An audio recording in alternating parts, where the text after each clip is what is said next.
Mis queridos hermanos, nos encontramos reunidos en la casa del Señor. Qué bello y hermoso es ver nuevamente este cuadro, de ver una iglesia nuevamente con las puertas abiertas y con presencia de fieles, al igual que muchos que se encuentran desde sus hogares y que a través de esta transmisión nos siguen en la misa. Creo que de una u otra manera esto es lo que nos une como familia, entender el sentido de la hermandad, el sentido de iglesia, la que formamos todos y cada uno de los bautizados. Y precisamente hoy acabamos de escuchar en el contexto de lecturas esta encomienda, esta responsabilidad, podríamos llamarle también de esta forma, que Dios confiere a los hombres para que en su nombre den a conocer todo lo que Él ha preparado y dispuesto para su bien.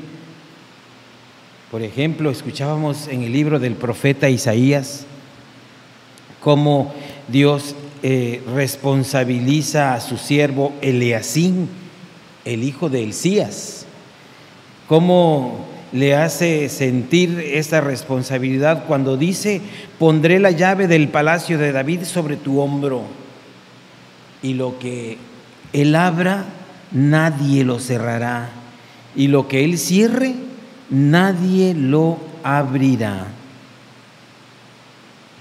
Algo similar escuchamos en el Evangelio de Mateo, cuando Jesús le dice a Pedro: todo lo que ates en el cielo, en la tierra, quedará atado en el cielo.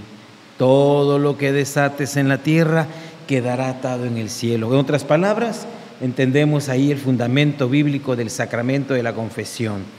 Todo lo que perdones a tus hermanos en la tierra, se perdonará también en el cielo. Lo que no perdones en la tierra quedará sin perdonar también en el cielo. Esa facultad, esa capacidad de guiar y conducir, es un poder que Dios concede a los suyos, y Él sabe a quién se lo concede y por qué se los concede. Personajes que de una u otra manera, entendiendo la misión que habían recibido del Señor, se esfuerzan a pesar de sus limitaciones para cumplir fielmente con la encomienda dada. Por eso, mis queridos hermanos, la confesión de Pedro que escuchamos hace un momento en la narración del Evangelio, cuando responde a la pregunta que Jesús hace, tiene que disponernos también a nosotros, como lo sucedió en él, a entender esa identidad de Jesús en la vida.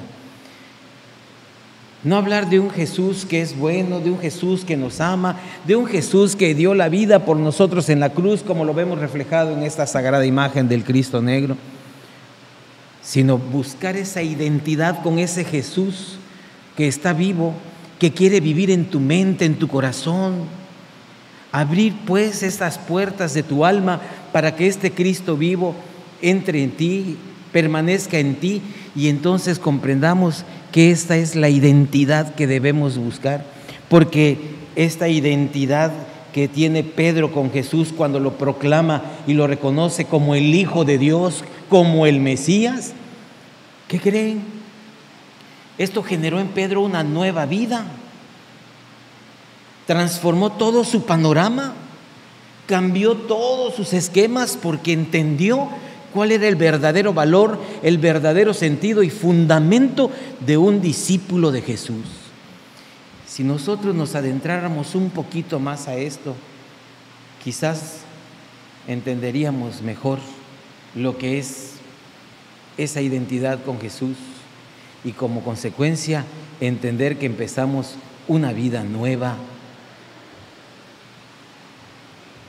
En el Evangelio encontramos pues esa actitud que quizás tenemos muchos de nosotros,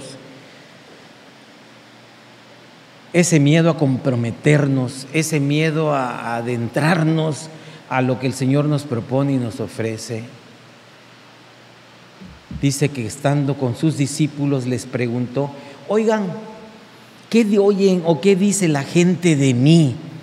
Y le dijeron, todos respondieron, muchos dijeron: no, pues unos dicen que eres Juan el Bautista, no, otros dicen que eres Elías, pues yo he ido por este otro lado que dicen que eres Jeremías o uno de los profetas. Y así opinaron todos. Todos hablaron en torno a esa pregunta que Jesús hizo. ¿Y por qué? Porque hablar por el otro no te compromete a ti. Cualquier cosa dice, no, yo oí que dijeron, a mí me dijeron, que dijo fulano, no me compromete. Por eso respondieron todos. Pero después de que Jesús les permitió hablar, fue directa la pregunta y les dijo de manera muy personal, ¿y ustedes? ¿Quién soy yo para ustedes? Como dijéramos en maya, ¿no? Macachi, calla tu boca, quiere decir en maya. Nadie dijo nada, callaron su boca. ¿Por qué? Porque responder de manera personal ya implica una responsabilidad, te compromete. Yo dije. En cambio, decir, oí que dijeron, u otros dijeron, no te compromete. Por eso los discípulos, cuando preguntó qué decía la gente, dijeron muchos, pero cuando preguntó, ¿y ustedes? Solo uno respondió. Y por eso es muy claro Jesús cuando le dice, dichoso tú, Pedro, porque eso que acabas de decir no te lo reveló ningún hombre, ni es lo que has escuchado por allá, sino es algo que el Espíritu Santo te inspiró para que desde tu corazón tú dijeras y reconocieras ante quién estabas.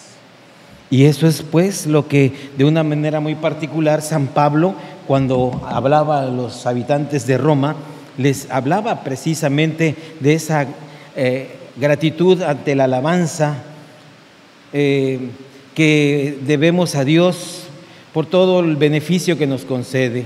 La actitud del creyente tiene que ser siempre un alabar a Dios, pero no solo de labios hacia afuera, sino desde el corazón y conscientes, como dije hace un momento, de esa identidad que debe de haber con Jesús.